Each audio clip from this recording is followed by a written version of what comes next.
C'est une page sombre de l'histoire de la présence française au Cameroun. Après un demi-siècle d'indépendance, le voile se lève sur les massacres des Bamileke qui forment la communauté ethnique la plus importante du pays.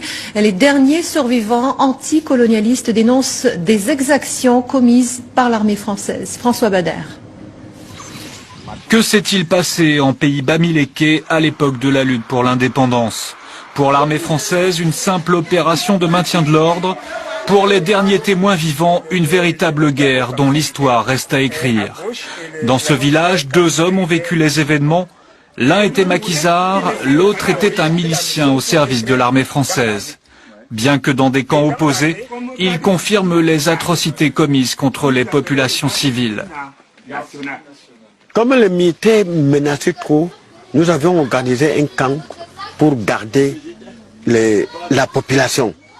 Les militaires ont surpris cette population-là et avec l'armée française, ils ont ouvert le feu.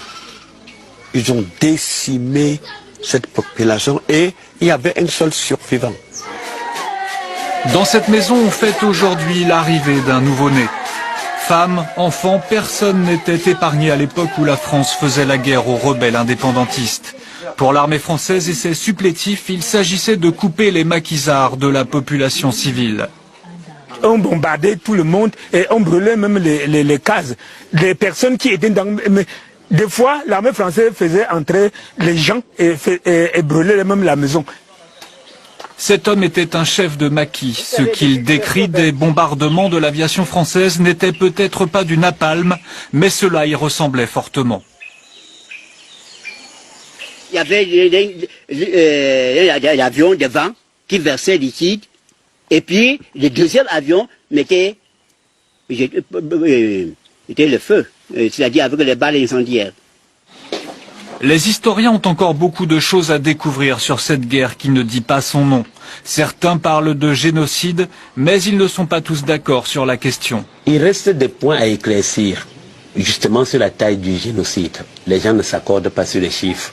Parce que quand on dit 400 000 personnes tuées, les gens s'interrogent quelle était la taille de la population bamileke de l'époque pour qu'on en tue 400 000 et qu'il en reste encore.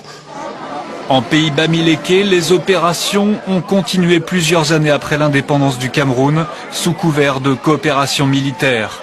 Images, documents, toutes les archives restent gardées en France sous le sceau du secret défense. Cameroun, dans les années 60, c'est une page sombre pour ce pays. Il vient d'accéder à l'indépendance, mais une guerre de 7 ans démarre entre les autorités et les membres de l'Union des populations du Cameroun. Ces derniers sont considérés comme des rebelles. Ils seront massacrés par l'armée, mais aussi par les Français. La France, pourtant, n'a jamais reconnu cette guerre en tant que telle. C'est le focus signé Nicolas Germain, Marcel Amoko, Zigoto Chaya, Mélina Hué, avec Sylvain Rousseau.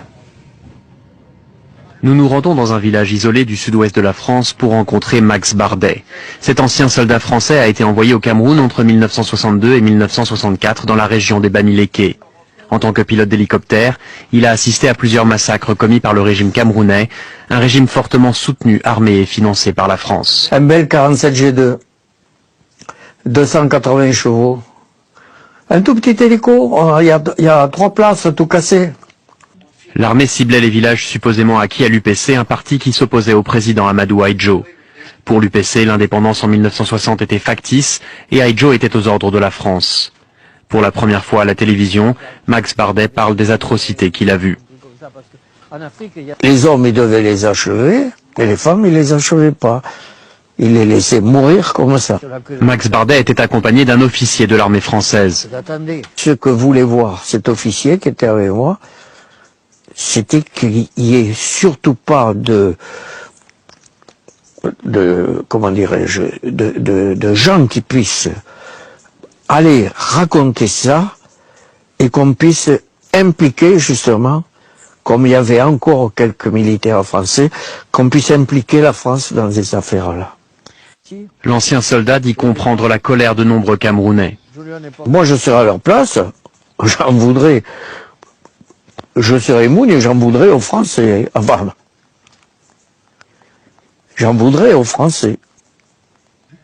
Ce sont les auteurs du livre intitulé La guerre du Cameroun qui vient de paraître qui ont retrouvé la trace de ce témoin capital. Les Français ont continué de façon très discrète en pilotant les opérations, puisqu'en étant vraiment massivement sur le terrain, à réprimer non seulement le mouvement nationaliste représenté par l'Union des populations du Cameroun, l'UPC, mais également les populations suspectées de soutenir ces mouvements qui étaient qualifiés de subversifs. Donc ça a été une répression à la fois très discrète, voire secrète, c'est-à-dire qu'en métropole, dans l'ex-métropole, en France, personne n'était au courant que ces opérations militaires étaient en cours. Des opérations à la fois donc très discrètes, très secrètes, et en même temps extrêmement violentes. C'est-à-dire qu'on est, à partir de 1960, dans des logiques de bombardement de villages, de rassemblement de centaines de milliers de villageois dans des villages de regroupement derrière des barbelés, une torture qui se systématise. Les révélations de ce livre, qui fait suite à un premier ouvrage, Cameroun, pourraient avoir des conséquences juridiques et financières pour l'État français. Le gouvernement français est, par exemple, au courant que les Mao Mao, qui ont été réprimés au Kenya à la même période, et selon des modalités très similaires à ce qui s'est passé au Cameroun, ont lancé depuis quelques années des actions en justice contre le gouvernement britannique et ont obtenu gain de cause. Il y a actuellement encore des procès en cours.